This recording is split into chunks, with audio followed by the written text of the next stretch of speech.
fuck it and spend $80 on a finger sandwich? Yes. No, you don't. You don't have to do that at all. If I'm spending $80 on a sandwich, it better not be finger-sized. It better be way bigger than that.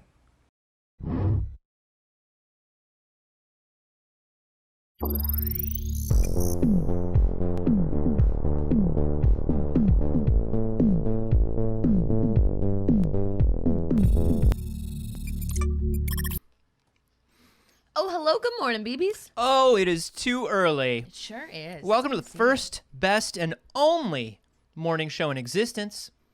I'm Anthony Carboni. And I'm Saige Ryan. And, Are you okay? Yes. What happened? He has gone to searching through a backpack. For you. The spooky season is upon us. And I know. It's a little duck. Yeah, it's a rubber duck, but it's a skeleton. And I thought I thought that was cute. And I thought this was funny because a Halloween dinosaur is just a dinosaur. Yeah. Like, and it's also built like a dog. yeah. I like love these. It has dog knees. Yeah, 100% has dog knees. It has dog knees. It doesn't. It's really weird. There's a whole thing on the internet of people talking about how funnily like inaccurate these little skeletons are. Yeah. Like there's one that was like a pumpkin. Oh yeah. That had like the skeleton in it. I love it. I love those personally. I love want imagining. everything to be a skull. Here's what I like imagining. I like imagining things that don't have skeletons. I like imagining they're skeletons, and I like imagining things that have skeletons. I like imagining they don't. You know what I mean? Noodly. Switch it up. Switch it up, like the artist who does like the cutaways of like Pokemon and shows their skeletons and musculature. Yeah, I love stuff like that. There's an Etsy seller that does those where they sell like it looks like taxidermy. Yes, they have all the bug type ones like pinned. I love those. And they have a little like skeleton of a Zubat. Anyways, so these are lovely. People say where store? I literally went to Walgreens to get double-sided tape, and this was in their spooky aisle. And because it's almost Halloween, these were $2 each. So go to Walgreens. Let me tell you something. Now. If you ever want just a great candy and tchotchke haul, go to any drugstore 2 days before or after a major holiday, and you will find Tchotchkes galore. Tchotchkes for days. Gadgets and gizmos aplenty. You want thingamabobs? They've got 20. There you go. I've been trying to get her to do a call and response all morning. If you saw our Instagram post, I tried to get her to do the I'm wishing. No, it's too disturbing when you do it. That's not what this is about. That's It's a call and response. You gotta call and respond. I just got those skeletons from Walgreens yesterday. They're very cute. We have no room on this desk that we sit at, and yet they are sitting on the desk. They're sitting on the desk, not because you can see them. You can't. No, they're for me. Yeah. We have, if you could see how... What? If you could see how... Thanks for dropping in. What was doing what? If you could see how crowded and cluttered our desk is for a desk that no one sees, it's ridiculous. Yeah. It's ridiculous. And for a desk that doesn't stay in this spot. We reclutter it every morning. Let me tell you something about putting a bisexual and a persnickety aging Jew at a table. The amount of beverages we need. I forgot I was going to bring us a second beverage today. You have a second beverage? Like a surprise beverage? I do. Fuck. I love a surprise beverage. Can't go anywhere with We'll less. save it for Friday. Need at least 3 beverages. Friday's the first day of October. We'll save it for Friday. Anyways, Gotta have 3 beverages. hello, good morning. Thank you for being here. It is exactly 8 a.m. where we are. It should be exactly 8 a.m. where you are. If not, check your clocks. They might be malfunctioning. Because we started right on time. Right on time. As and always. It's a good thing we did because there is a ton There actually of is. news today. We're not lying this time. We never are. Well, Meow. Meow. I'm wishing Why do you do it like that? Because that's how Snow White does it. For the one I love. No, that's not. Yes, it is. I sound like a beautiful princess. Activision Blizzard. The company that we hate to talk about. The but fucking have to keep talking about. Voldemort of companies. Yeah. Here's what's up. Right after we did the show on Monday, a new national federal level lawsuit Turn that mic down. We're yelling. was brought against Activision Blizzard. Right. And it was done by the not just the Securities and Exchange Commission, the U.S. Equal Employment Opportunity Commission, who has apparently been investigating them since 2018. Which, like, yeah, of course. This comes in addition to the SEC investigation. It goes the state of California investigation. So many investigations. So the Equal Opportunity Commission announced that they were had been investigating, and brought a suit against Activision on Monday. Now, don't be afraid of the yellow, baby. I'm not afraid of the yellow. Don't be afraid of the yellow, into the baby. red. Don't be afraid of hey, sometimes Activision Blizzard news. Now, They can't even see what we're talking about. they settled, they can figure it out. They've already reached an agreement. Mm-hmm. They announced the suit on Monday. They've already reached an agreement. Which you might think, hey, that's good, right? That means they're being punished. That means that they're being adequately held responsible for their crimes. Hey, here it is. After 3 years of federal investigation, your government at work, really going in to bust the bad guys, really going in to stop these corporations from having their stranglehold on America, and from practicing their unfair practices against the American worker. They reached an agreement with Activision Blizzard that they have to create an $18 million fund for employees who feel that they have been wronged. They will have access to that money. $18 million. Wow. Hey, remind me again, how much does Bobby Kotick make in a year? Oh, right, $155 million. Whoops, and that's after they voted him to have a 50% bonus cut and a salary reduction. $18 million. They're only giving up $18 million for years of abuse, mind you. Years That of equals abuse. about 25% Against- of just the CEO's 1 year salary. Years of abuse against thousands of people who will have to split this settlement. And in order to split this settlement, remember that they have to walk into Activision Blizzard HR and legal and say, I have been wronged, I want the money. And then that goes on their file. How does that go for them? If you have ever been to HR at a large corporation, you know how that goes for them. 18 million. No CEO is worth that. No one should have that high of a salary. Not a single person in the fucking world. I want to know how much it cost the EEOC to investigate Activision over a period of 3 years. I want to know. You don't know if it cost them more? Yeah, I The just actual want to victims know got. how much they put into this for the pennies, the ridiculous pennies, to say that we've been preparing a case against you for 3 years and then to immediately fold for $18 million. Yep. Why spend the 3 years? Because Why not send Bobby Kotick like a parking ticket? Just put it on his fucking windshield. put it on his tab at the bar Yeah. and be like, this will cost you an extra 18 million? What's my total? I'm buying dinner for everybody. $18 million, sir. Yeah, sure, okay. Fuck you. This fucking sucks. Fuck you, Bobby Kotick. Here's what I can say about the state of California. We're not wonderful by any means. Mm-hmm. But I have a feeling we'll get more out of Activision Blizzard than I think the so as federal well. government did. So obviously, just to clarify for those who kind of came in the middle, this is not the only settlement and the only lawsuit that is currently in place.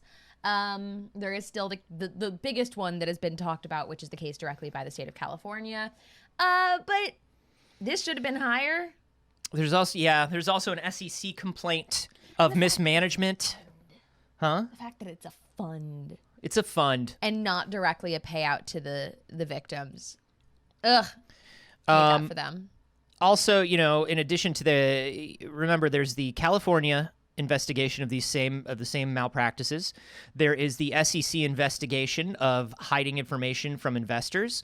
The investors have their own suit against Activision going on, and California started a second complaint for Activision for shredding evidence. And this all sounds great until you realize the federal government rolled over and let Bobby Kotick rub their tummy. And I'm hoping the rest of this doesn't fucking go the same way. Yeah. Cowards. Fucking cowardice. Corporations. While we're talking about evil corporations, Yeah, let's go. I think we gotta go straight to Astro. Oh, Astro Boy. Oh. Tetsuan Atom. Oh, yeah? T0B1. You think so? So cute. Oh, so cute. What is it? So cute, little robot. Oh my god, everyone wants a little robot friend. I know I do. Oh I my- love a droid friend. However, this one's designed by Amazon. This is your smart home robot that is priced at $999, announced by Amazon yesterday. How dare Now let's Amazon take the fact that we all want an adorable robot pet and use it against us the way they've used everything we love against us. And boy, did they. You know what? Let's Twitch, just watch an this Amazon video. company. Let's just watch this video together as a family. Sure. So this is Astro. A little autonomous robot. He's got cute little blinky eyes. He's got cameras. It is adorable. Microphones. Amazon Alexa's built right in. But he has a lot of features in addition to a traditional Alexa. Aside from being able to be like, hey, what's the weather like, and set a timer, etc., play music, it can bring someone a drink from the other room by command. It can be used as a home security system when you're not home to alert you if anybody enters the residence. It can also alert you. It can recognize the people that are supposed to be in your home and ones that are not. Now that's a little spooky. Yeah, so that mode is known as Vesta mode. Vesta is named for the goddess of the hearth at Live home. view. You Yeah. can just be like, go to my stove. Yeah, Go to so the stove. they wanted to give it a friendly name, right? Vesta, goddess of the hearth. But it is kind of a sentry mode. When it finds somebody whose face it doesn't have in its database, it will stalk them around the house, collecting and storing data on them until a recognized face tells them to stop. So it is connected with the Ring doorbell system. So it'll upload it all to the Ring cloud servers and can be used essentially as such. Oh, look at that. It goes to sleep. Wow.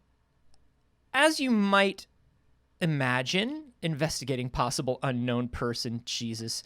As you might imagine, this is a lot of privacy organizations are not very into this.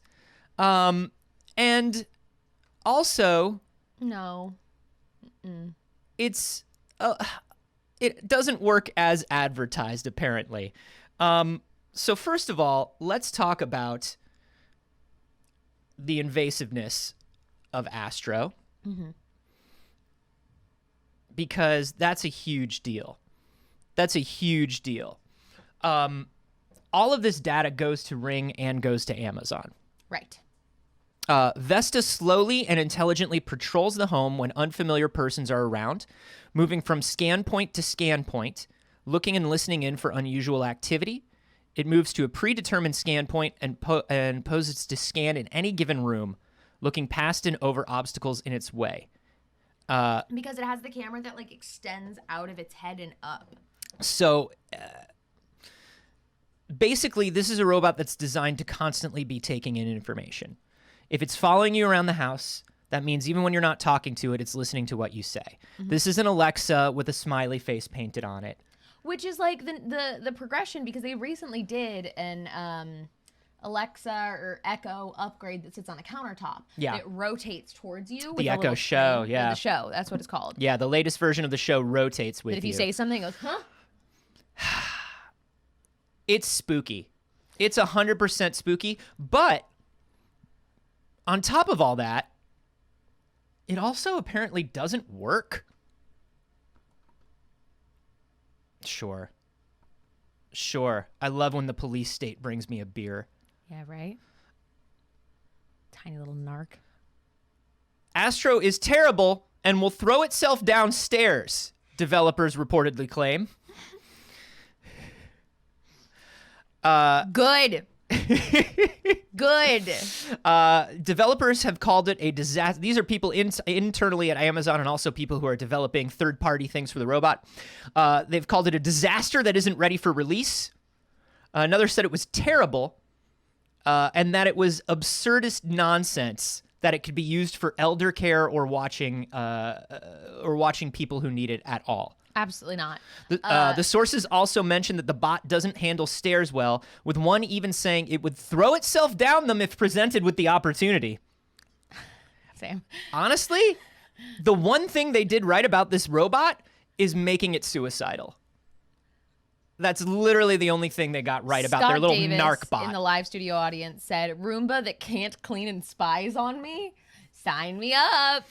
I like that this robot understands and is guilty enough to throw itself down the stairs. Other than that, there's nothing I enjoy about this robot. No, what upsets me the most is how cute they made it, because you know how intentional that was. They're like, is this horrifying? Well, yeah, obviously. Let's make it deceivingly cute. What if it do a Wall-E? So that families, like, you know, you see it in the advertisement and you see it like taking videos of the puppies and calling grandma and playing music so your teen daughter can dance along. What you don't know is it's calling SWAT on grandma. Exactly. They did say that, and it's uploading the videos of that teen daughter dancing to servers that are horribly unsecure. And honestly, I gotta say, I have a comment on this. IGN sounding like a fucking narc. IGN is sounding like a real bootlicker today. IGN, okay. There's a lot of great people at IGN, and I understand that they are probably paid to do this, and that is not their fault. Number one, this might be a paid placement or an access thing, but number it doesn't two, say if it is. But IGN rarely does. But number two, here's the thing about IGN. IGN is your friend at the party who's just happy to be there. You know what I mean? IGN is just cool with everything that goes on. And like, if IGN sees like somebody say something mean or wrong to somebody else at a party, they kind of blink twice. You know, that friend that kind of blinks twice and is like, yeah, guys, what's up? You know what I mean? Like, just let me clarify why. IGN just is. Let me clarify why. Amazon announces Astro, a smart home robot on wheels. Look how cute it is, right? It's a very IGN thing. And then it continues to say, the robot's equipped with microphones, cameras, and sensors, but if privacy is an issue for you, Amazon confirmed that you can turn these features off whenever you'd like. Sure you can. Sure you can.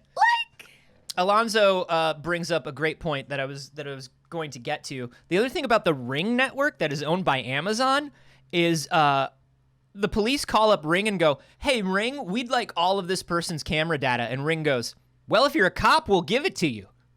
As you wish, Mr. Policeman. What? Amazon just working with a militarized police state to create a surveillance network of smiley-faced robots is literally an episode of Doctor Who. Yep. I've seen that one. I'd like to acknowledge something. Aggie Justin in the live studio audience said, aren't y'all also on an Amazon product right now? Wait a minute. If we hate capitalism, why do we participate in it? Imagine. Can you believe? Can you believe? You criticize the system, and yet you exist. I don't understand why you haven't built your own streaming platform. Well, we'll do our best. We'll do our best. I want to say this. One of the people who... this is all from a Vice investigation. Vice's sources say that the robot is actually not great at figuring out who people are, which could lead to Astro surveilling recognized members of its household. Yeah. One of the people who works on it called it a privacy data collection nightmare. This is bad. This is a bad thing. You know, here's what the Sony Aibo didn't connect to a network. No. It was just a dog that wanted a ball. It was useless and beautiful. It was useless and beautiful, just like us, just like we should all be. Unlike this thing, which is useless to you, but very useful against you. Right. Very useful for collecting your data and immediately reporting it. Imagine signing up. Because right now it's a reservation system. Imagine signing up for the opportunity to have a $1,000 cop narc bot in your house. Look at the difference, right? Okay.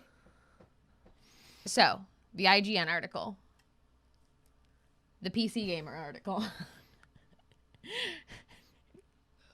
There it is. There it is. That's all I'm saying. I don't know. I hate it. And I hate that as soon as I saw it, I went, oh. And then I read Amazon, I went, oh.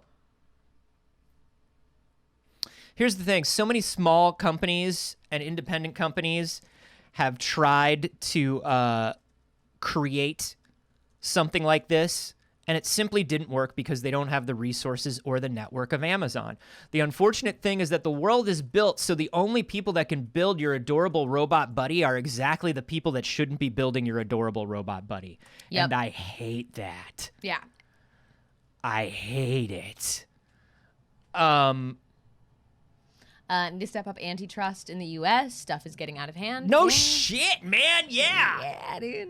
No fuck. Yeah, with you. For decades. Yeah. So, Fuck.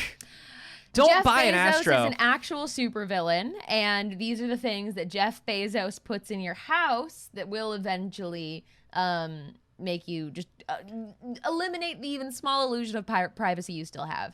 It's like in the SpongeBob movie, how everyone starts buying the bucket helmets. I just wanted free shipping on books. That's I'm it. sorry for everything I've done. Yeah, right? I just wanted free shipping on books. You know? Fuck. Yeah. Hey. Moving on to games news. Back into our wheelhouse here. You know that Marvel's Avengers? I do, as well as anyone else. That Marvel's Avengers has been having a rough time of it. Yeah. Obviously. Mm-hmm. We've talked about it quite a bit before here on the program. And of course, you've been reading about it everywhere. Marvel's Avengers has been having a really rough go. Mm-hmm. In the latest Avengers news, Avengers is being added to Game Pass on September 3rd, just Of on course Friday. It is. I'm It's telling so you. unceremonious. They're just like, fine. I'm telling you, they're trying to sneak this in. They're just like, yeah, it's on Game Pass. Isn't that cool? Bye. It will come with all the DLC. The only thing that it will not come with is some of the endgame Cosmetics? Thank you. What happened to my brain? It won't come with some of that. You'll have to buy that separately for $20. And of course, you will have to pay the endless guzzling fees and microtransactions that you have to pay to play Avengers anyway, and to grind it out on Avengers. Guzzling. It's just guzzling. Hate that. Guzzling them dollars. I hate that. This will also include Black Panther War for Wakanda. So, I mean, that's huge. That's Yeah, huge. that was a big DLC. If you've been wanting to get into Avengers, I mean, honestly, so I told you, they gave me a copy of Avengers when I bought my processor. Yeah. And it's just been sitting there. Yeah. Would Game Pass Get you to play it? get me to play it? If you already have it, no. But I don't want to install it and You play still it on have my to install it and on play it on Game my Pass. PC. No, it's gonna come to the cloud. It's on cloud. Oh, interesting. You don't even have to You don't even have- temporarily install. Yo, they just want somebody to Game play Pass yet. Avengers. They just want. I could play it on my phone using my Backbone All right, controller then. Well, on my. Well, yeah, okay. So should we talk about that? well, I Yeah, got other things we're going to talk about, but I guess. yeah. Really quick. Since we brought it It's up, not a big story. The Backbone controller does not fit the new iPhones. it doesn't fit the iPhone 13 Pro or Pro Max. If you've been watching the show, you know how much I love my Backbone controller. And Anthony just got a... I just got the iPhone 13 Pro, and I went to put it on my Backbone, and I was like, oh no. And then I looked up Backbone, and literally the news came out yesterday. And what's nice about this is, so Backbone is like, yo, we are aware of the problem. We are going to make adapters available because of COVID supply chain issues. We can't just make the adapters real quick. Yeah. So what we're going to do is we're going to do two things. Number one, we're going to release the adapter as a 3D printable file. Mm-hmm. If you have a 3D printer and you want the Backbone adapter now, you can print it yourself. Or if you don't have a 3D printer, and we know a lot of people don't, just email us and we'll 3D print you one and we'll mail it to you. Which nice. I think is really cool. That's a great response. That's a great response. I think it's wonderful. Most people would be like, stay tuned for more news about the Backbone 2 coming soon to you when we decide to charge you another $100. That's very cool. Yeah, so that's cool. But anyway, going back to this, this is very emblematic of how Avengers is doing. Mm-hmm. This is a huge release. This was a big deal. This was supposed to be a 10-year road plan for Square and for Crystal Dynamics. And I'm gonna guess now that it's on Game Pass, it's dead. I don't think it's dead, but I think they are trying to see if they can squeeze another year or two out of this thing. My guess is that we get all of the DLC that is already in production, and they do not start anymore now that it's on Game Pass. Well, they said there are 2 more DLCs in production. We'll see if they get canceled. But my guess is it's going to be like when Destiny was free on like PSN Plus before it went, or on PlayStation Plus before it went free to play, where it's like you can have everything except the most recent DLC. Right. And that you'll have to pay for. Yeah. So I think this might be the Avengers base game will go free. But you will have to pay for DLC. Here's something that I've figured out. Anytime a publisher says 10-year plan for a game, just don't buy it. Just don't buy it. Because it means they're releasing a probably unfinished game and a kind of empty game with the intentions of, but it's like a long-term thing. Yeah, but I mean, like, the big plans and everything, I don't know. If they say publicly 10-year plan, that's not what I want. What I want is, like, when you see something like a World of Warcraft or a Final Fantasy Online, they don't say 10-year plan. You watch it and you go, "Oh, that's a game I'm going to be able to play forever." Yeah. Right? When a game comes out and they go 10-year plan. 10-year plan. You go, yeah. I don't know about that. That means it's a financial plan. Right. Yeah. And it can't be real. Nobody's planning for you to actually be playing a game a decade later. If they thought we were going to be playing Avengers 10 years from now, come on. Come on. But speaking of MMOs, like World of Warcraft, and of Amazon a little bit earlier, we got to talk about New World. New World! New World launched yesterday. You probably knew by the fact that everyone in the world posted the screenshot of their place in the queue if you weren't in one yourself. People were waiting all day to get in. A streamer I know posted that they had been playing for 17 hours last night, and I was just like, 17 hours? straight? Really? Yeah. So it New reached a World- peak of over 700,000 players yesterday for launch. And it quickly became, I believe, the the most played game on Steam at the time. That is wild. But with 700,000 players, every New World server is capped at 2,000. There are 233 global servers. That means over 450,000 people should be able to play at the same time. Right? 700,000 trying to play. Yup. Whoops. Absolutely bananas. But, people seem to be intrigued by it. We had a lot of friends, of course, that were playing in the early access and really enjoying it. For those who don't know, just in case you're completely out of the loop on this, that is the new Amazon MMO.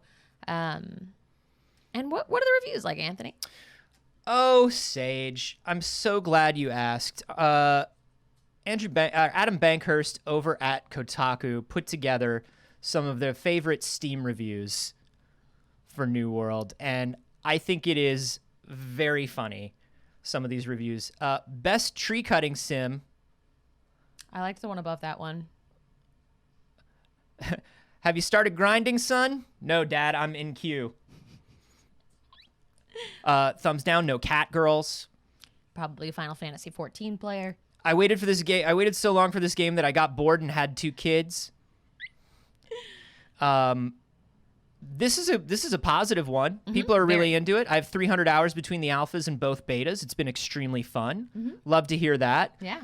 10 out of 10, best waiting and queue simulator. Yeah, I bet it is. Check my playtime to see how long you have to wait to queue into the server. 3.9 hours. Needs a Jeff Bezos skin? Sure. Should I update my Apple? Nah. Probably not at this moment.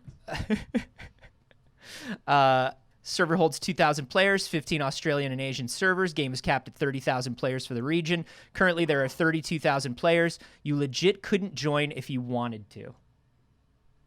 Woo! Biggest server hosting company in the world, and they capped their servers at 2,000. I mean, that's a great point, Reggie. That is an excellent point, Reggie. Reggie, that's actually a very That good... cat in a cowboy hat has it figured out. Salient. Just a salient argument from the cat in a cowboy hat.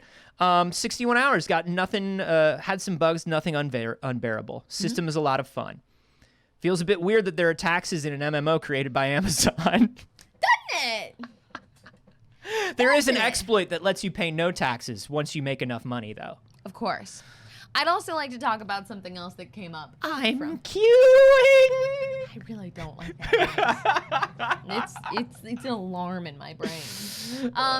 Something else that came out of the launch day that people noticed was that you can't put Bezos or Amazon in your New World character title.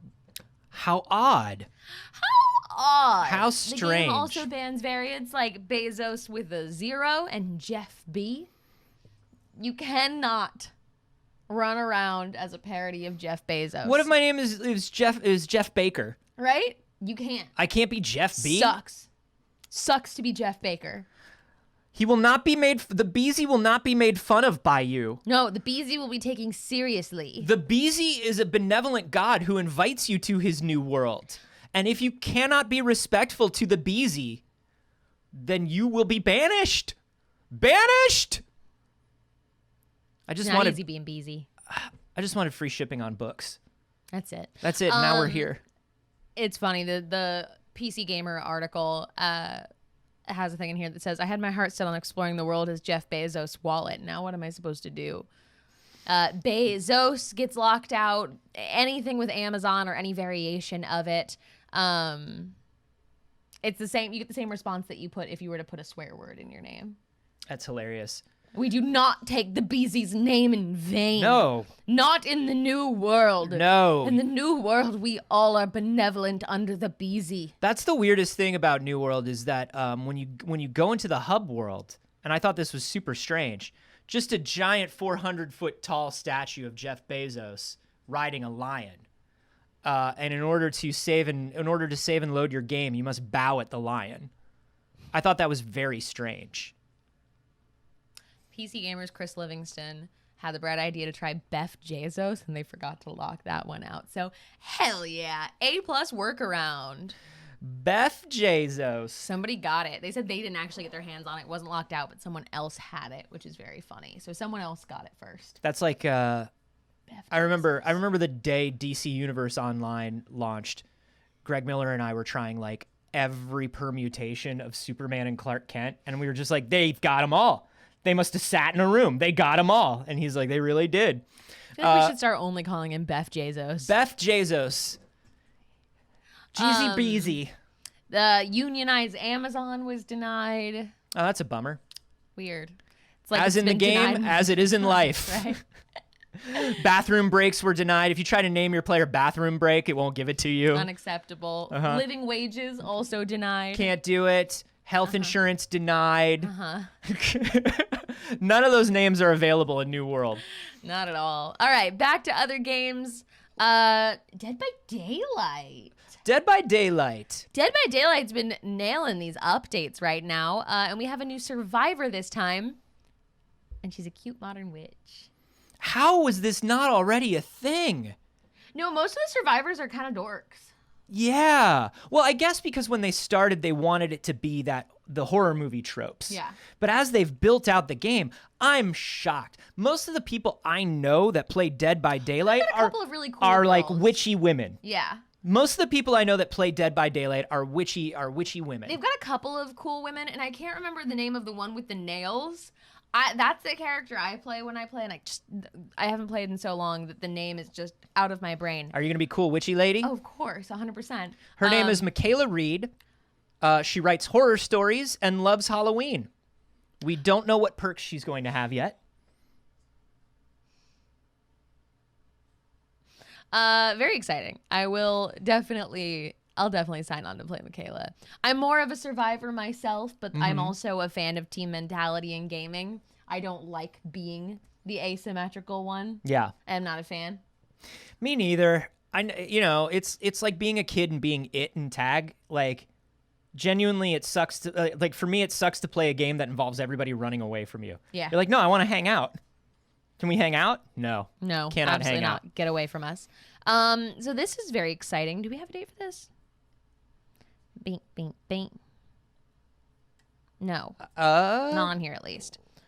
It might be in the very good trailer. That's in the very good. So the Hour of the Witch, which is coming to Dead by Daylight October. That's what we got. Which October starts on Friday. So October what? Could be any time from Friday to Halloween. So keep your eye out. October what? Tell us. This is great. I mean, I know we've talked about you're not playing as much Dead by Daylight as you used to, but they've been adding a lot of really great stuff. They have been. I keep meaning to go back. It's one of those things that I generally play with friends. I don't really like to load in with randoms. I'm surprised. Talking about longevity in games, I'm surprised by the longevity of Dead by Daylight for sure. Not that it's not a great game or a fun game.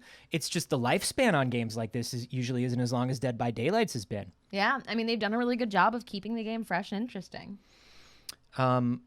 It would be fun. We got to do some horror games. We got to do some spooky games for spooky season. For sure. I agree. We definitely got to do it. Yeah, we'll do it. Maybe we'll do some gaming streams here We got gaming streams on this channel. on Twitch. Unbelievable. Wouldn't that just be playing into Amazon's hands? To use their service and do what it's for? You criticize society, and yet you exist in it. Let's go from spooky to the most cute. Okay, let's do it. Let's talk about these new trailers that came out for Pokemon games. Okay, is it wild to you that these came out after the Nintendo Direct? Yes. What the fuck, right? Isn't that, yeah, it's a little strange. That Nintendo Direct was missing some stuff. I mean, we called out Arceus as something that was missing.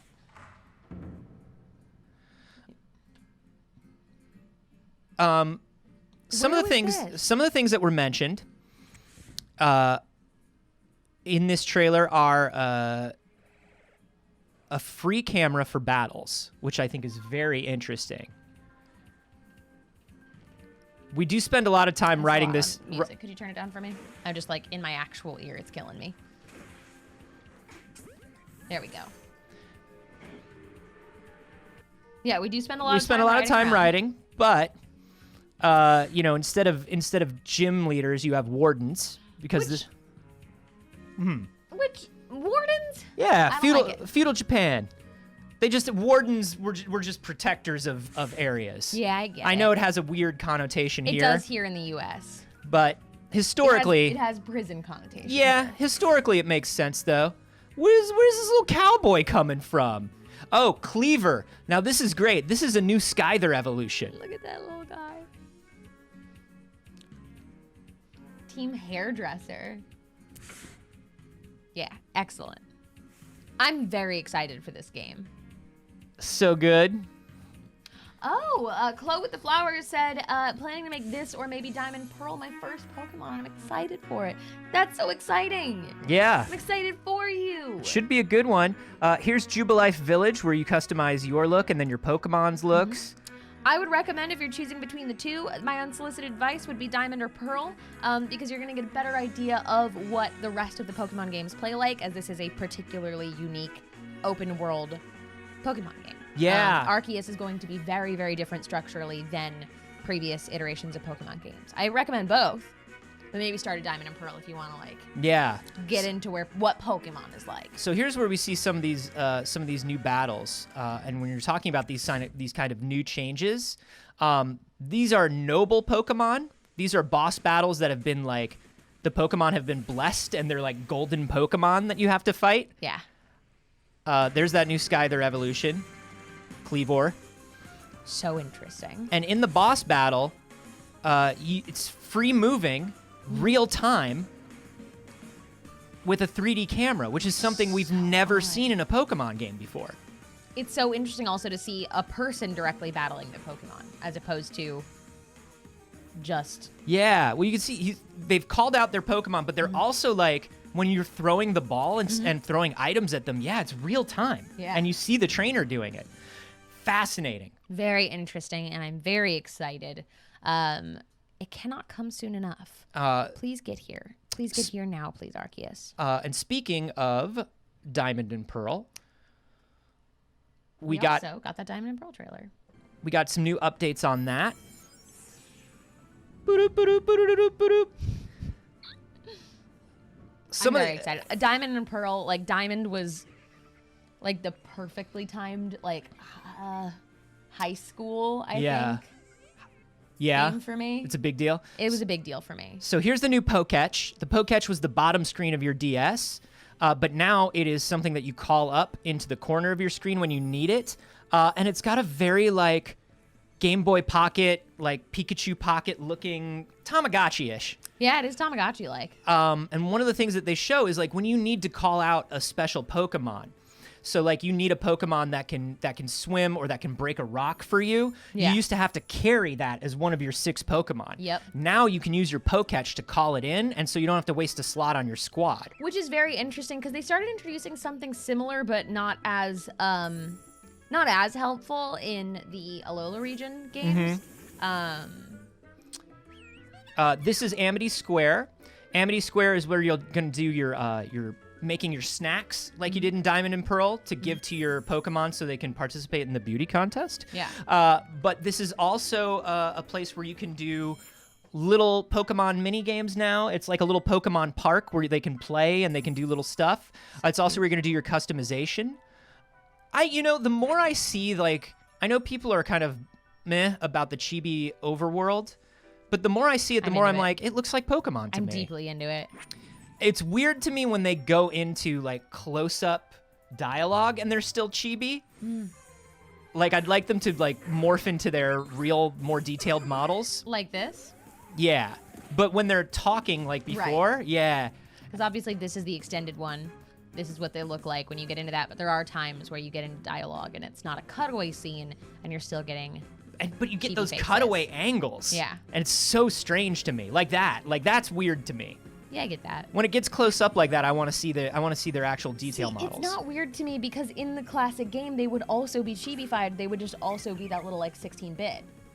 I mean, that's the thing is schmo. Yeah, wide camera, I don't mind. Mm-hmm.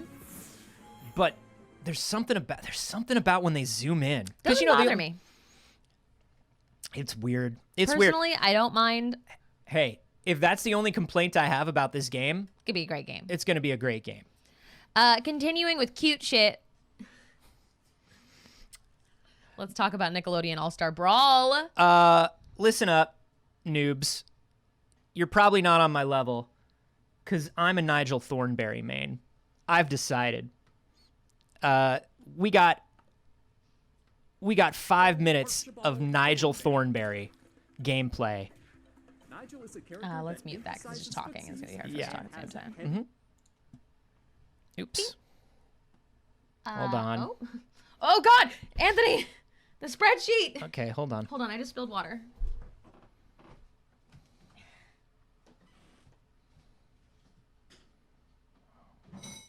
Oh, goodness. Oh, jeez. Oh, golly. It's fine. Oh, Willikers. Look what you've done, Anthony. Me? Yes. You caused Goodness. this. My stars. You caused this. Oh, there's water in there. Uh-oh. Let's just unplug that. Let's just remove electricity from that. In the meantime, oh my God, why is the spreadsheet still up? Anthony! Let's just take a look at Nigel Thornberry.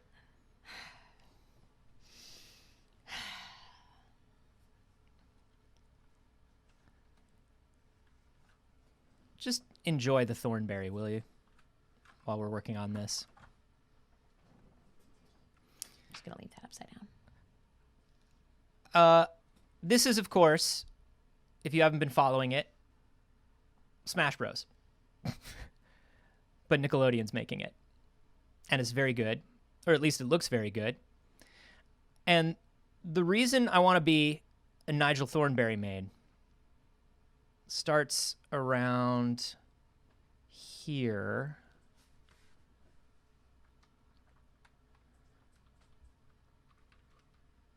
Here it comes. They gave him rest. They gave him rest. Yes, they did. He's Jigglypuff. You can do rest with Nigel Thornberry. I'm gonna fucking smoke fools. I'm gonna smoke fools. Yeah, and he literally. says smashing when he does it. Incredible. He goes smashing and just, oh, Yeah, it's very good. it's so good. Super smashing bros, as said by Mr. Puddles in the live studio audience. Very good. I can't believe they gave Nigel Thornberry rest. I'm gonna play the shit out of this game. Hell yeah. I know we've said that we're excited for it, but like,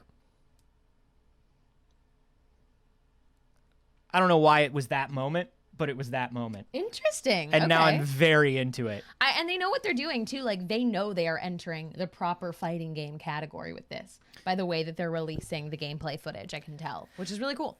Well, they, I mean, you can tell they're Smash fans, you can tell they're Smash players, and you can tell this is not just a team that was assigned make a fighting game. Mm-hmm. Like, they really understand. They understood the assignment. And just the fact that they're working with something like smashing, which is such a small hitbox with such a long wind up and rest period afterwards. Like, Yeah. they're really working on this fighting game. I think it's pretty cool. Kaylin Rohr says, I wonder what the Evo crowd will think. Dude, I would love to see Evo pick this up just to sort of spite Nintendo for pulling Smash Bros. Yeah, right. And then wind up loving it. I would love if all of a sudden Nickelodeon All-Star Brawl was the replacement for Smash Brothers. That'd be hilarious. It'd be so good. Why not? Sure. April O'Neil and Nigel Thornberry at Evo. Yeah, 100%. I'm into it. Yeah, that's the game I want to watch. In other gaming news, we got a little more information about Horizon Forbidden West. They talked about all of the detail. They talked about how crisp Aloy's going to be in this game. How crisp and refreshing. Yeah. Visually. Visually.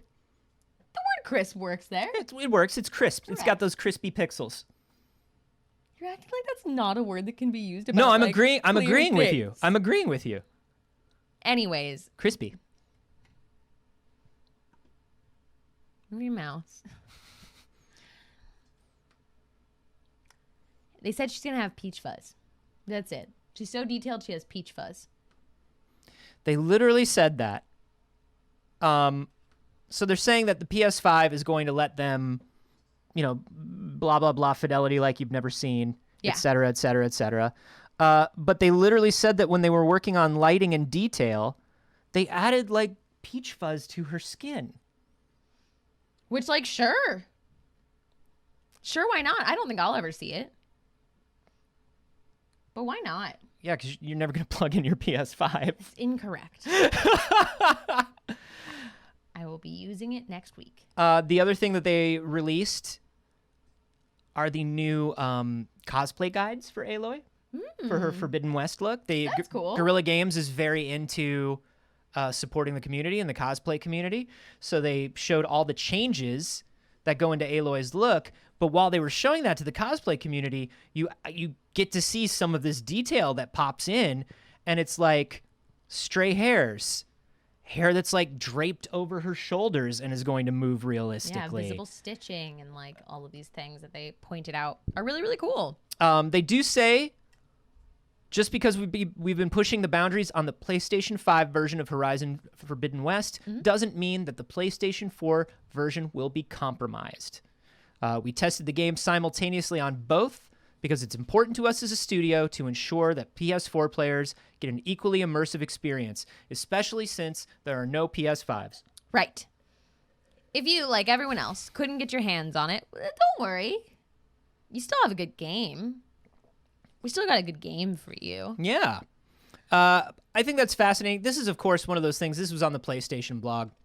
And so, of course, it's very like, rah, rah, look at the power of the PS5. Rah, rah, ba, ba. But it does look really good. I mean, even when we were watching that stream with the first gameplay release, and, you know, we're watching it in like 1080 in a window over Twitch. Right. And I'm like, this game is so beautiful. Beautiful. Like the amount of detail we were seeing just there, I was like, this is crazy. Even for a vertical slice, this is crazy. Yeah. It's going to be exciting to see the games that are now coming out that were made with this generation targeted. Yeah. And it's going to be interesting to see when people can actually play them. Yeah. We'll see. Yeah, We'll see. maybe one day there will be PlayStations and Xboxes. Anthony, you haven't watched Squid Game yet, right? I have not. Should I cover my ears? No, I haven't watched it yet either. Uh, Everybody's talking about Squid Game. I know it's disturbing anti-capitalist game show Horror. from Korea. Yes. That's what I know. That's pretty much all you need to know. And based on the like pop culture references that we're seeing a lot of out here, you get the idea of it being deeply disturbing. Yeah. And something that's popped up that bothered me is that Squid Game knockoffs are blowing up in Roblox. So this is the same thing that happened like with Among Us, right? Yeah. Like you were able to play Among Us within it. People are recreating the game from Squid Game in Roblox. And like, we know, we've talked about Roblox a lot on here, how young the demographic is. It is by no means all children, but it is a lot of children. So right now, when you search Squid Games under all of the little like Roblox worlds that people have created, it looks like this. Oh, I've seen the spooky doll girl. I know that the spooky doll girl is a big deal. This is hilarious. I love this. I hate this. I absolutely hate this. Why? Guys, the kids who are playing this are like 7. Yeah. But there's such a history of this, though. There's such a history of user-generated content in children's games being like, oh, well, I'm gonna make Five Nights at Freddy's, or I'm gonna make Doom, or I'm gonna make, you know what I mean? I guess I don't know enough about Squid Game to definitively say, but my assumption is that it's pretty disturbing. And I know the thing is they do not hold back. They do not hold back on these. And like, there's a difference between a spooky game like Five Nights at Freddy's and a disturbing game. Sure. One that is disturbed in nature. Like, I watched horror as a kid. I grew up on horror movies and slasher flicks and stuff like that. Right. But the way that like Squid Game is affecting people is different.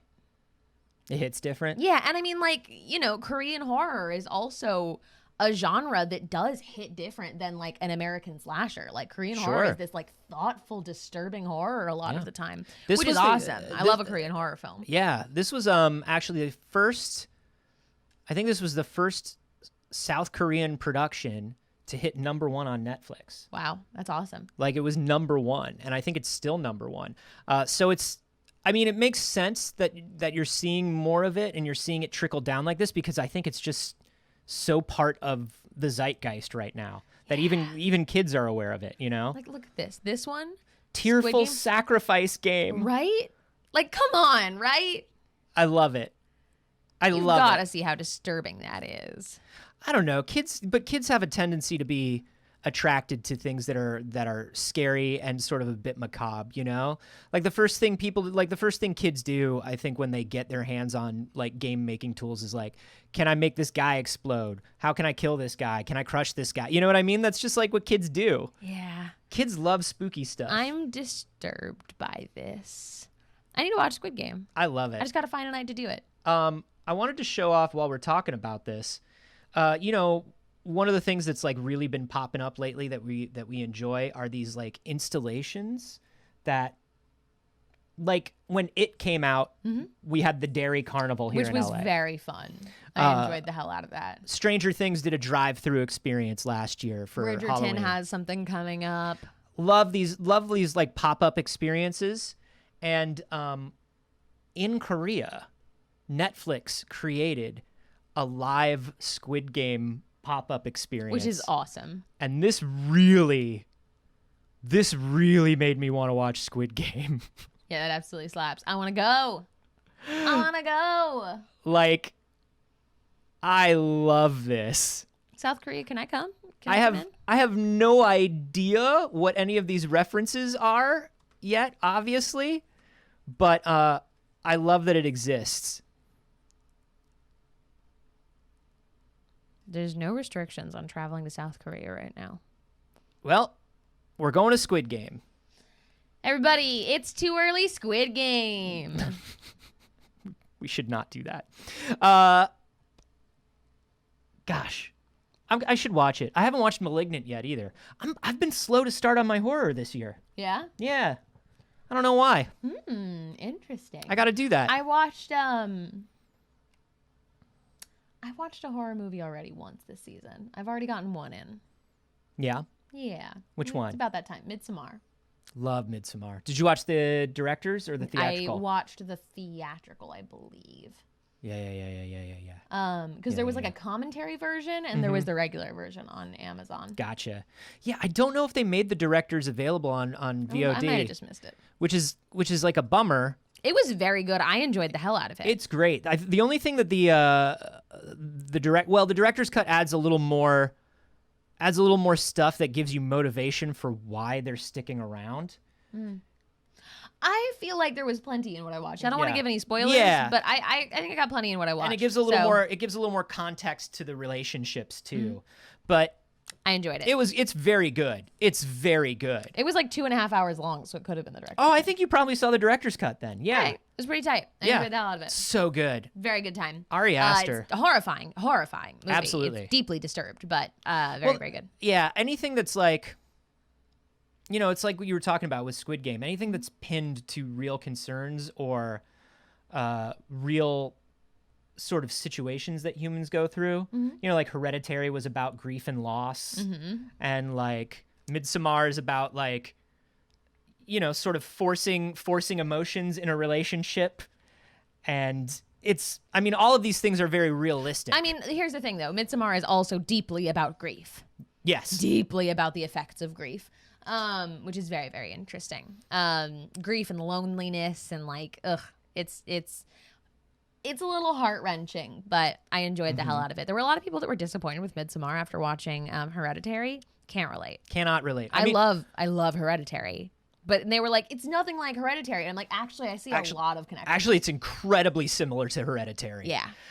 Yeah, I think, you know, if I was going to recommend one to somebody who was just a horror fan who hadn't watched it, Hereditary, I think, is one of the greatest horror films of all time. I would probably personally. say Hereditary and then be like, if you like Hereditary, you're going to fucking love Midsommar. Yeah. But it depends. I mean, I guess it depends on what kind of movies people are into. Because if people aren't into horror, I would say Midsommar over Hereditary. Yeah. We were talking about Netflix. Obviously, Squid Game is a Netflix movie. That's the word I was looking for. Movie just left my brain. I was like, show, series. Netflix is also dipping its toe into games. Yeah, we've been hearing about this. We know that they wanted to start a gaming platform. We don't know what that means. No. We believe that it meant they're starting with mobile, maybe, but we're unsure. Well, we've gotten a little update that gives us a little bit of direction.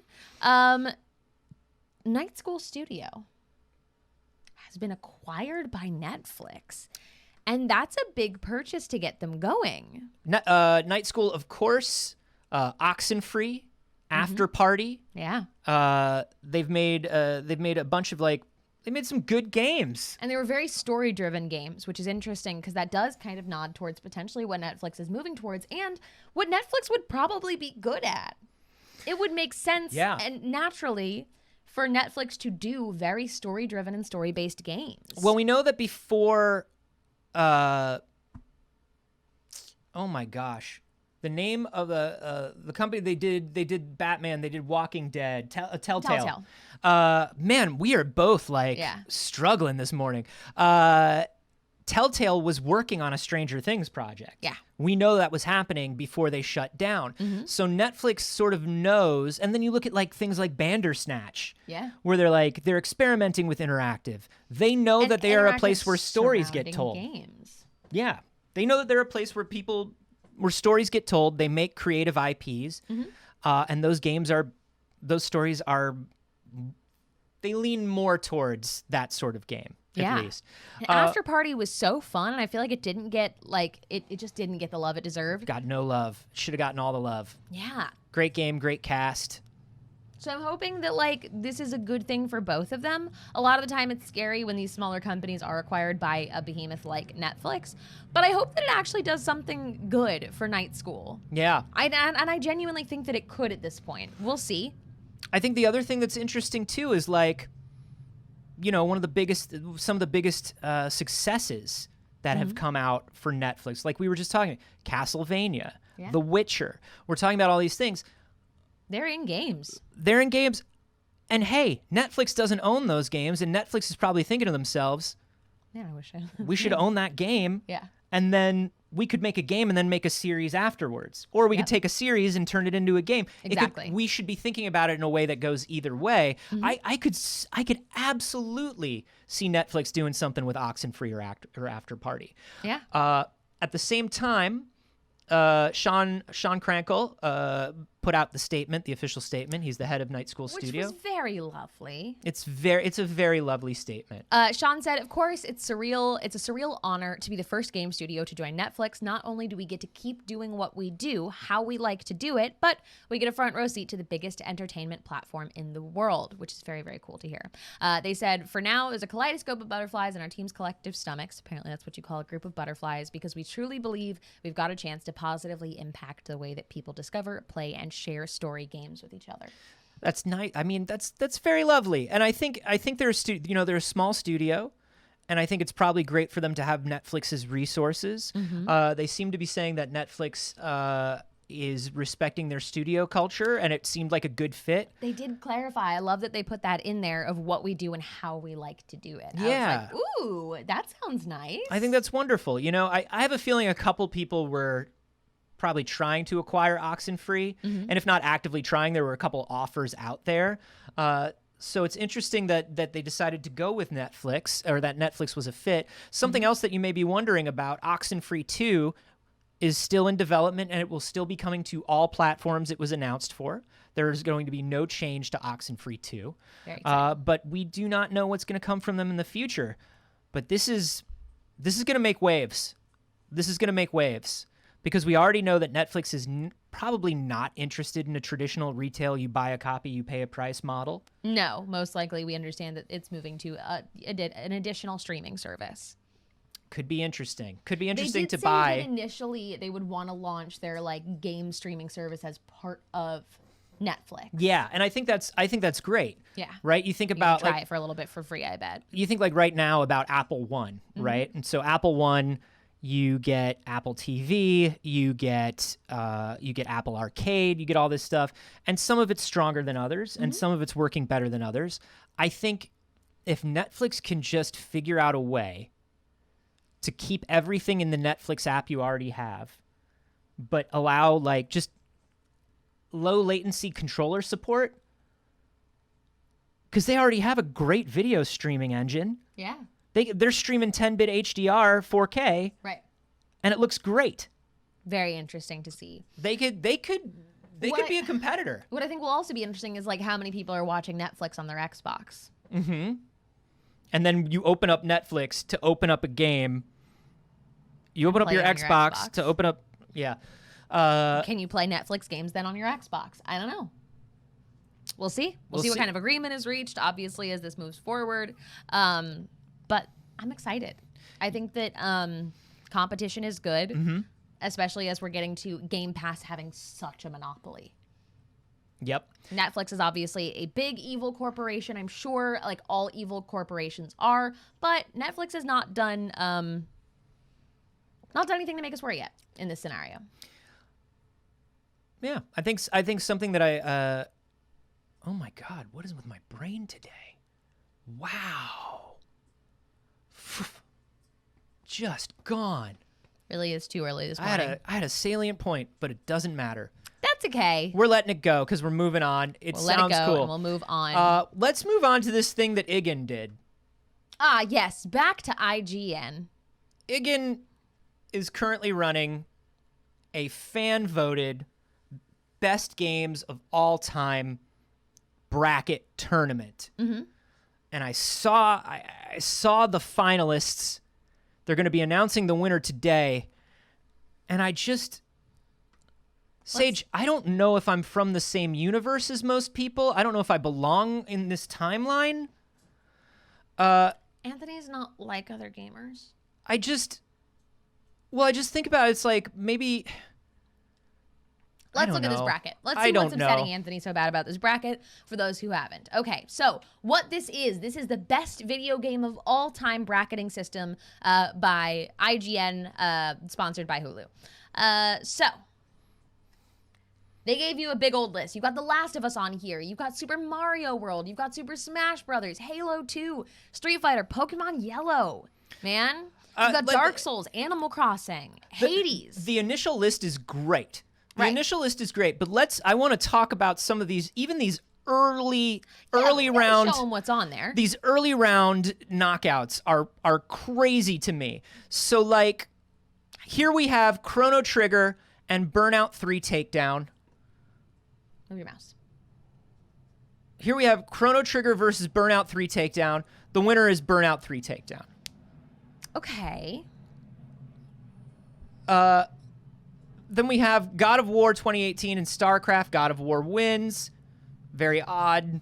The odd comparison for me was The Sims 3 versus Portal 2. Yeah. Why were those two up against each other? Civ 4 versus Black Flag. Black Flag wins 85%. And these, let me tell you something. These are millions of votes. This was Twitter, Instagram, YouTube. They were running polls on all of their platforms. Ocarina of Time versus Skyrim. And that's a tough one. That's a tough one. And that came in at 37 to 63%, 63% being for Skyrim. And I think I'd have voted for Skyrim too. Doom versus Inside. Yeah, that's all fine. If we go over here, Final Fantasy VII versus Breath of the Wild. I'd go Breath of the Wild. Symphony of the Night versus Resident Evil 4. And Resident Evil 4 took it. That was 80%. very surprising to me. 80%. Another weird comparison was Grand Theft Auto San Andreas versus Mario Kart 8. They said, will you drive in both? Tetris versus Bloodborne. What? I love Bloodborne. But, the fact that it beat Tetris. Animal Crossing, New Horizons, loses to Titanfall 2, which, hey, nobody fucking played Titanfall 2. And everybody played Animal Crossing. But it's this thing where, like, people don't feel like a real gamer if they vote for Animal Crossing, and you know it. People feel like they're not a real gamer if they vote for Animal Crossing. Apex beat Super Metroid. Rise of the Tomb Raider beat Half-Life 2. Yep. And then it was put up against Dark Souls. Batman Arkham City beat Pokemon Yellow. Batman Arkham City beat Super Mario 64 in the first round. Holy shit, I didn't even see that one. Arkham City. We're not talking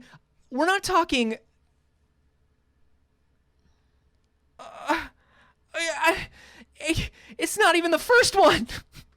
It's not even Asylum. Anyways, it kept going.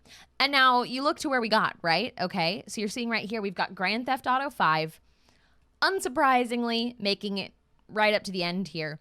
But here's what was really interesting to me on the other side.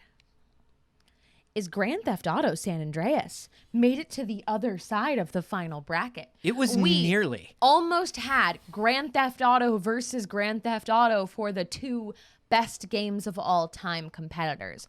At the very end, God of War 2018 beat out Grand Theft Auto San Andreas to make it. So we've got God of War 2018 and Grand Theft Auto 5. These are the 2 that are in the finals. They're going to be announcing the winner today. And just to let you know how it's going. Right now, this is not a small thing. This is 1.1 million votes. And this is on the IGN site. So there are probably more across other platforms. We're looking at God of War beating Grand Theft Auto 60-40. But like, damn, this is the most IGN list Yeah, right? that's ever IGN'd. This is an IGN as hell list. Fascinating. Not just because of the games that are winning, but because of the games that weren't even on there. Yeah. I mean, who decided what made the list? Was it based on the most popular games of all time? I feel like it can't be. Right? This is fascinating. Yeah, maybe. I mean, that's the other thing is IGN is, of I'm course, surprised Hades didn't make it further. I mean, IGN is, of course, biased towards the most, the highest selling, the games that are the most out there, the Yeah. broadest base, right? So, of course, you're not going to see like little niche things or weird things on there. Right. But like, Hades lost by a pretty significant margin to Metroid Prime, which like Metroid Prime is great. Ooh, I mean, that's a good matchup. That's a good matchup. That's tough, but I was surprised it didn't make it past the first bracket. I think it just doesn't have even though it won a bunch of awards, I think it doesn't have the player recognition Or that wait. Metroid has. Oh, no, it wasn't versus Metroid. Pardon me. No, yeah, This it was. wait, this bracket, right? Yeah, Yeah. okay, it was. Yeah. Why was Tetris against Rock Band? So, I mean, here's the thing. Some of these matchups don't make sense, but And of course they can't all make sense. but you know, they're going based on like a college sports or like tournament bracket system where it's like, look, it doesn't matter if it would win this one matchup because it's going to be matched up against the other games anyway. Yeah. You know? So even though the initial matchups don't make sense, you should, by the time the bracket starts eliminating, you should get to the strongest competitors. But there are a lot of things where like if Hades was put up against Well, maybe it would have made it another round, but would it have made it any farther than that? You know, that's the bracket system. Would it have gone 2 rounds in, you know, if it was Maybe. put up I don't against know. something else? people fucking love that game. There's a lot of games I feel that way about. Yeah. Yeah, it's hard to see Halo 2 get 28% against Grand Theft Auto at 72. Halo 2 is like a very special game, and Halo a very 2 special is game to me. Huge. That I'm It's just like, huge. Well, in Halo 2, its initial matchup was Mass Effect 2, which I think is pretty good. Yeah, I think that's solid. And it won 70-30. I'm sorry, it won how much? I'm sorry, it won 69. This bracket is weird. And I know it's a very IGN bracket, but at the same time, I feel like it really does just... Maybe it does speak to the zeitgeist, and maybe I just don't know shit about games. Maybe I'm having an entire identity crisis over here. Could all the things I love really be that It's bad? about the youths. Is it about the youth? It's about the communities that frequent IGN. You know what I mean? Like, 'cause Yeah. it's going to be a combination of youths and like Reddit gamers. Yeah, and I mean, look, we can say things like that, but what I'm saying is this is the world. This isn't the world. Is it the world? No, this is IGN. Is IGN the world? No. They said nice things about the Amazon bot. They Maybe don't feel the same way as the world. Maybe the world just wants nothing but Grand Theft Auto games and Amazon bots. No. And I'm the one that's wrong. Hey, don't think Should I like just lay down? don't think like a narc, Anthony. Maybe I'll lay down and die. Anthony, we're not bootlickers in this house. Anyways, Our final story today. I found this and I got so excited. It's already that time again. Halloween is upon us. And the natural next thing to happen is parents being afraid that their children are going to receive drugs in their candy. I talked about this a little on my stream last night. Is it a Halloween if the local news is not parroting fear-mongering statements made by your local police department? Mm-hmm. Is it really Halloween? No, it certainly wouldn't be. Of course, the local news and local parents often think that you're going to give their kids free drugs. The idea that parents had when I was a kid, it was razor blades. Yeah, same. Razor blades, and the people are putting razor blades in the candy. Same. Who's putting razor blades in the candy? Mom, at some point I remember it becoming drugs. That's wild. That's wild that somebody is sitting and slowly, individually putting razor blades into each piece of candy. That is, look, number one, I can't imagine anybody being that into a hobby. And that's coming from Anthony, who's the most into every hobby he's ever had of anyone. Until I'm not. Exactly, for 1 month. Anyway, let's take a look at this. This is Jacqueline Lee, who's a reporter for ABC6, which I believe is Philadelphia. ABC6 Philly. Beware, she says in all caps, as Halloween gets closer, Ben Salem police are warning parents to look at your child's candy before they eat it.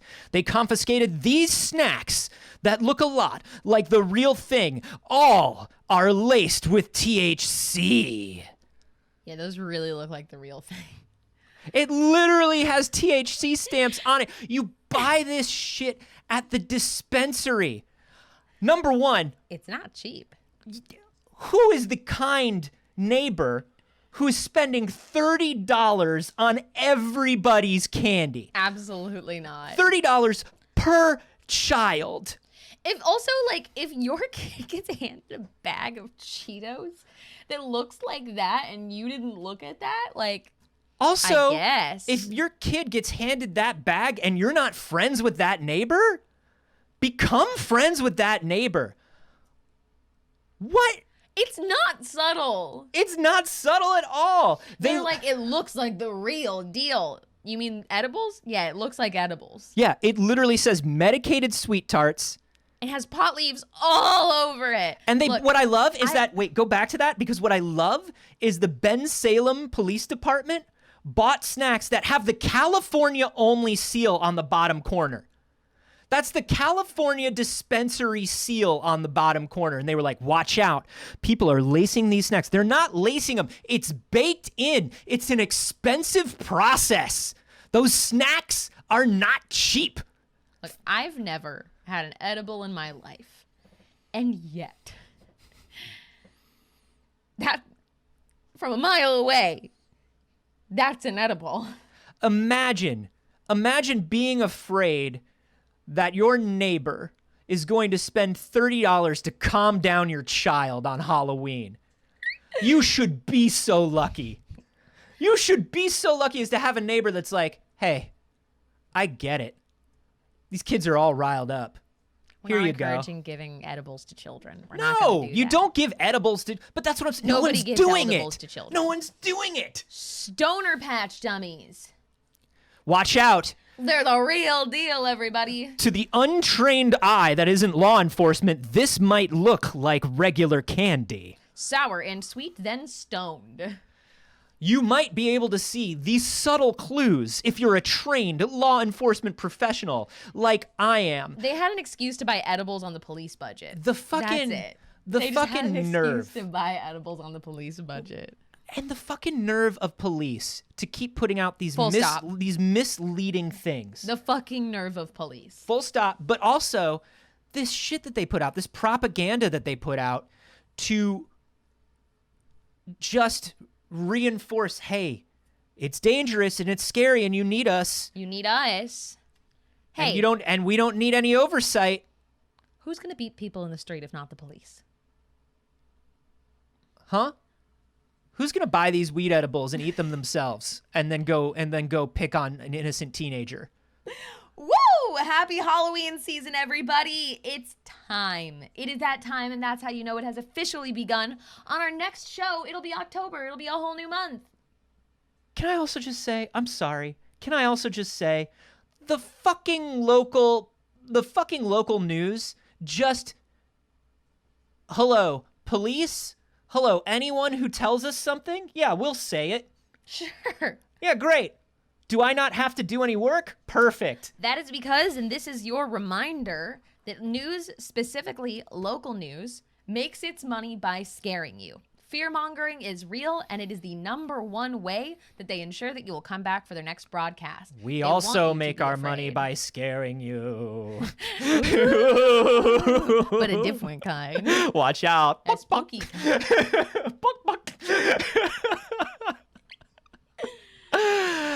There's a great John Oliver piece on local news. And how it's all owned by fucking that one right-wing fucking company. So, anyways, Sinclair, thank you.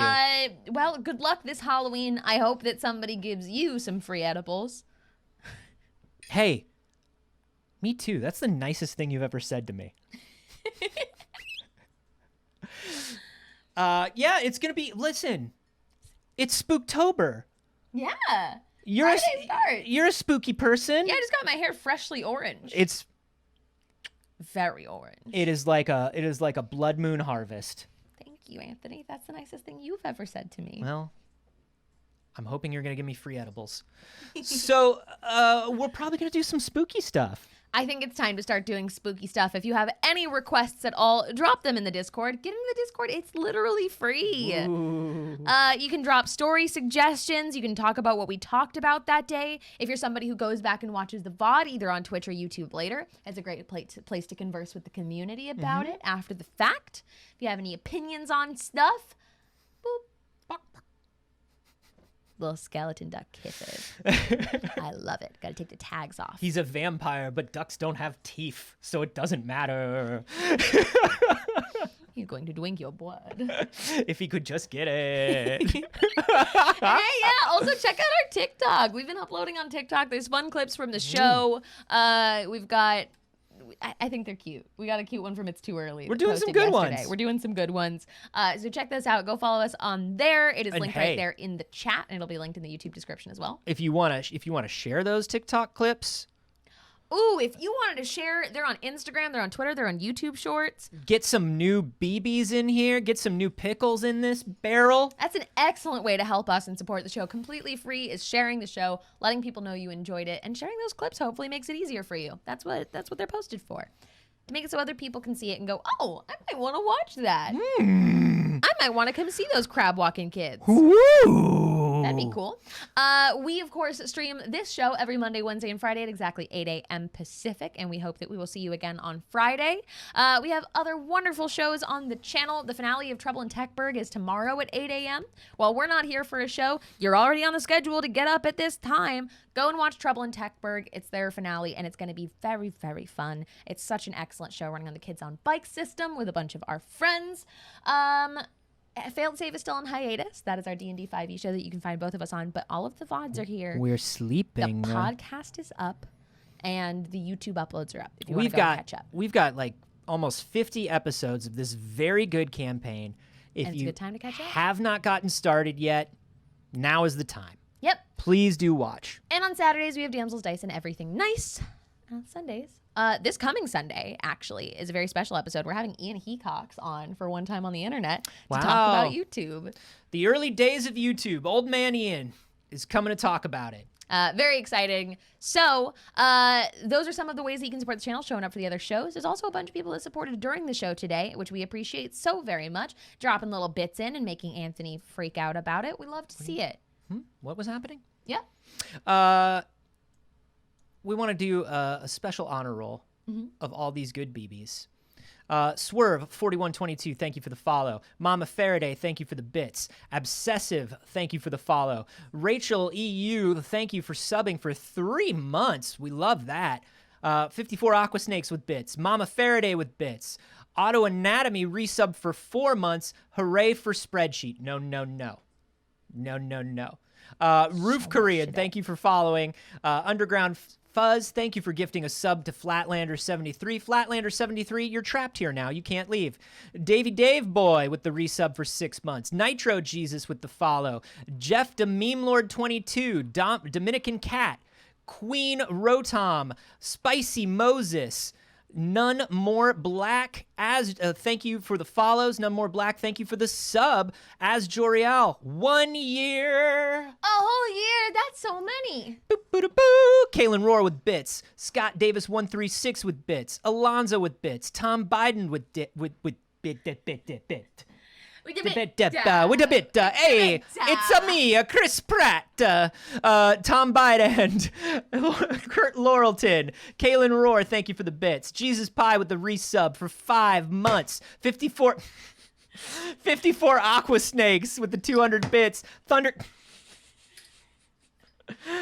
Cabbage with the resub for 12 months. Hey, thank you all. And you know, like we said before, maybe you already sub, maybe you already follow, maybe you've already given bits, maybe none of that stuff is interesting to you. You are still a very special BB as well. We would love it if you would share the show, share clips, share gifts, share whatever. Just tell the world that we're out here. We're just two kids and a ghost of a duck just trying to make a difference. That's all. And you can also help by following us individually when we are not here. Anthony, where can they do that? Oh, my stars, Saige. Thank you for asking. You can find me everywhere on the internet at Carboni, except for here on Twitch, where I'm at Anthony Carboni. Twitch, you cowards, it's mine. Give it back to me. I'm going straight home after this and jumping on the new Genshin event because I haven't started the festival yet. So if you want to watch me do my Genshin stuff. Oh, you're streaming Genshin. Streaming Genshin. This is not the first time. Uh-huh. It will not be the last. Right. So come watch that. Also, you can catch me on my science comedy podcast with Jeff Kanata. We Have Concerns. That's wehaveconcerns.com. Last week, we had a great episode about teaching cows to be potty trained in order to save the world from climate change. Perfect. So it's a very good science show, and you should listen to it. Saige. 2 things before I tell you. 1, Mike, thank you for the sub. Thank you for the 6-month resub. He says, say my name, Goochman Twitch. Our dearest Mike, thank you. And then also Tom Biden said, oh, I have a balcony. I could just yell from the balcony and demand the whole city watch y'all's. And yes, that's exactly what we're encouraging. Thank you. You can find me everywhere on the internet at NotSage. You can find me this afternoon for you. Still morning for me at 11 a.m. Pacific on the Mad Cave Studios channel. Going to be doing a little comic book interview talking about Needle and Thread. It's going to be very, very fun. You can find me tomorrow on the D&D channel for the Black Dice Society. I'm around. She's around. around. And you can find me on Smosh Games all the dang time. We love you, BBs. And this just in, the Book of Boba Fett premieres December 29th on Disney+. They just announced it. What a lovely gift to end with. We'll see you on Friday, BBs. Bye, baby. We love you.